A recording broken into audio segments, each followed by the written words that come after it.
Hey guys, GTA 6 Empire here. This video explains Rockstar's GTA 6 nightmare. Before we start, don't forget to subscribe and like the video. Some details will surprise you. Enjoy watching. Has been delayed again, this time breaking another of those unwritten rules that we unbelieving fans desperately cling to. The precedent that Rockstar had never delayed a game with an exact date already confirmed. And with the date of May 26th, Rockstar seemed quite sure of being able to make it on time with the release of GTA 6. However, as in any production of such magnitude, unforeseen events can arise. And as we have learned, the final phase of development for Grand Theft Auto 6 has increasingly become a dark, bottomless pit from which Rockstar is desperately trying to escape. And all this makes sense of a very pessimistic leak that, once again, we fans completely blinded by excitement, decided to ignore a few months ago. Today, it makes perfect sense and puts us on alert. Since the great leak of 2022, the great project of GTA 6 had not been in such danger. Rockstar is in a textbook check. We go back to the previous delay in May of this same year, 2025. A few days after that first blow, the commercial phase of the game was leaked, which many of us decided not to give enough credibility. The source was GameRoll, a user who has gained quite a bit of credibility since they managed to accurately guess the full names of the protagonists at a time when it had not yet been revealed, and we only had the information from Trailer 1 available. This clearly cannot be a coincidence. Not even the names are common enough to make a wild guess and get both right. At that moment, we knew that this user really had a reliable contact providing direct information from within Rockstar. But of course, it's one thing to receive information and quite another how you interpret it or how exaggerated it might be compared to reality. Returning to the leak we were discussing, I must say that we encountered an overwhelming amount of information about the development of GTA 6, something that is already very strange in itself. That your friend who works at Rockstar leaks the names of the protagonists to give you that little treat and make you look good with your audience is one thing. But for a worker under a multi-million-dollar confidentiality agreement to tell you all the internal details that GameRoll revealed that day is something much more serious, dangerous, and of course, unlikely. That leak really revealed a large number of details about GTA 6 to us, from what its map will be like, the organization of its story, the plot in certain missions, mechanics and surprises that had not yet been revealed, and, in general, a large amount of information that no one in their right mind would share just like that. It is so extensive that if you want, and now that it has much more credibility, we can dedicate a full video to it in the coming days. So follow me so you don't miss it. What really set off all the alarms were two specific points that talked about the progress of the development. These were the following. Trailer 2 only shows scenes from chapters 1 to 3 of the story. Chapters 4 and 5 are still unfinished. A large part of chapter 5 has been cut and is being reworked. Both statements were really concerning and gave us the first clues that something was getting complicated in the development of the anticipated Rockstar game. At that point, with 11 months remaining until the launch, almost half of the plot, 2 out of 5 chapters, were unfinished, and Chapter 5 had to be restructured, with the script changes that entails, calling back the actors for motion capture, dubbing, programming, recording, and so on, in a phase where there should practically only be minor details, testing, and corrections left, was a real cold shower that was truly giving us a good clue that this date of May 26 was not as certain as we believed. At the time, blinded by illusion, we chose not to believe. For my part, I didn't completely discredit it, but I did think it was being exaggerated and that the problem probably wasn't as big as they told us I was wrong. And we were all wrong. Just before the latest delay the game experienced this past Thursday, quite alarming things began to happen at Rockstar Games. The company fired 34 unionized employees under the pretext of having leaked content about the new GTA. This event triggered a series of protests at the doors of Rockstar's headquarters in Edinburgh and Take-Two's offices in London. A few hours later, a Rockstar employee made a statement anonymously, which said, "I have been a Rockstar employee for many years, and I am also a union member. Last week, my colleagues who were at the studio received a message from Human Resources for a brief, friendly meeting. Upon attending that meeting, they were handed an envelope with a brief letter indicating that their employment had been terminated for a serious offence regarding posts made on Discord. They provided no proof and did not disclose any other reason. They were denied the right to union representation at the meeting and were pushed out of the studio. The meeting lasted less than 5 minutes. The colleagues who were not in the studio that day received a phone call from Human Resources that lasted less than 2 minutes, informing them that they were fired and would receive the same letter as before. I know of an employee who had a panic attack at that moment, and Human Resources hung up on them during the attack without caring at all about their well-being. I remember that after the crunch of Red Dead Redemption 2, Rockstar had restructured the entire company to avoid new labour controversies in the future. The deadlines for GTA 6 were partly so distant precisely to avoid new episodes of labour exploitation and dehumanisation by the higher-ups. Those colleagues were tireless workers who had spent years in key positions at Rockstar. Some had been there for more than 18 years, and none had received a disciplinary sanction during that time.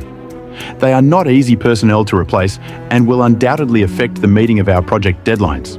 These are artists, animators, testers, designers, programmers, and high-level producers, including leaders.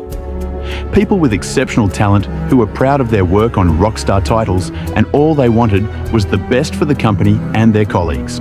Some of these members were on sick leave, recovering from surgery, or on paternity leave, dismissed without pay, losing their careers and facing financial hardships on the eve of Christmas, and even with the possibility of losing their visas to work in the United Kingdom. Immigrants in the United Kingdom depend directly on their jobs to be able to reside in the country. So you already understand the problem many of these people are facing at this moment, from developing the most anticipated video game in the world for the largest video game company, to being on the verge of being expelled from the country where they have their entire life. To be clear, I never saw any discussion or leak of Rockstar projects in the union's Discord. The only discussion was about unionization efforts and working conditions at Rockstar. The Discord was not public. It was a private group that only included Rockstar employees and the union leaders. This was union repression and nothing more.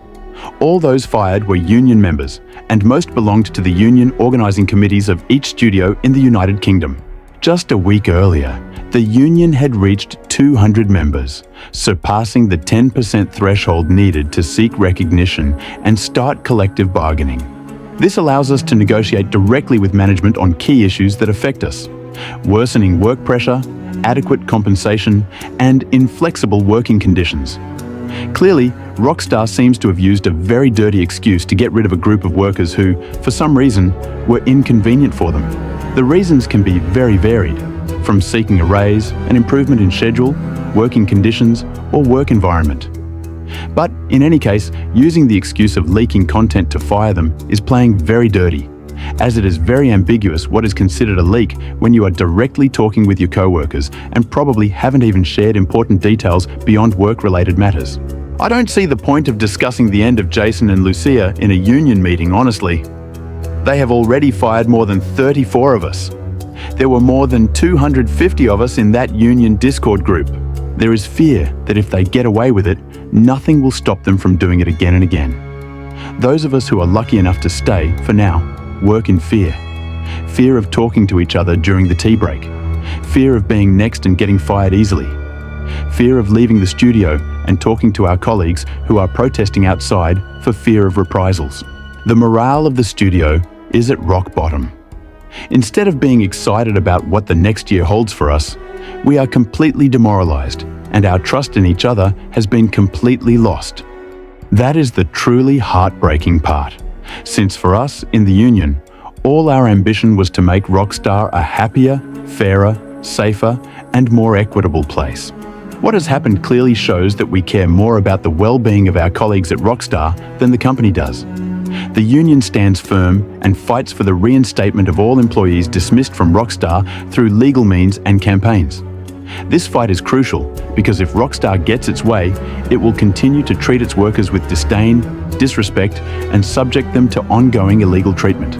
That is the full statement from a Rockstar employee who is still active and has already seen 34 of their colleagues being dismissed in a very dirty and underhanded way. As I said at the beginning of the reading, Rockstar had restructured the entire staff precisely to prevent a labour scandal of this magnitude from happening again. What happened with Red Dead Redemption 2 came to light in one of the interviews after the game's release. But this is happening when there is 1 year left before the release. Not only has it exploded much earlier, but it seems they are following the same path as before, with the difference that this time the workers have decided not to allow it and to form a union. Coincidentally, the announcement of the delay occurred on the same day as the protests.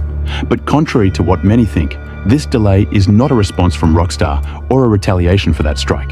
The decision to delay the game was made internally weeks ago, and they probably just chose that day because they had to give the new date in the Take-Two investors' call, which was held a few hours after the official announcement, thus forcing Rockstar to give the news by that day at the latest. In any case, now Grand Theft Auto 6 has been rescheduled for the 19th of November 2026, a date that is currently 1 year and 2 weeks away, and which we hope will be the definitive release date for GTA 6, as the possibility of new delays seems to continue threatening the title throughout the remaining commercial phase. The hell currently being experienced in Rockstar's offices cannot bring anything good to the video game. A bad work environment and demoralized employees can only lead to a decrease in the final product's quality and deadlines not being met again, further increasing the budget that Rockstar would have already exceeded according to forecasts.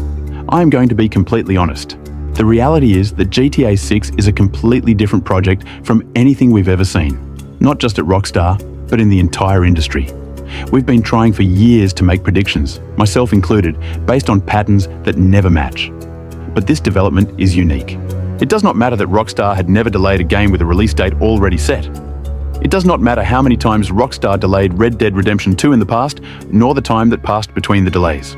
The company's behavior with GTA 6 is not having a single match with the past, and that makes all the scenarios currently proposed completely possible, including a new delay when the middle of the next year, 2026, approaches.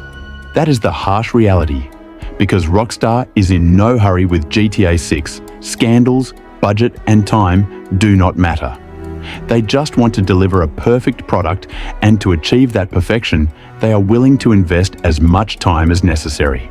That means that GTA 6 will probably be a video game that feels alive from start to finish, and even after the end, since we all know that the natural thing about Rockstar's open worlds is that during the first missions, the world feels very alive and full of things to do, while when you are more towards the end of the story, or at the very end of the story, everything becomes flatter, more deserted.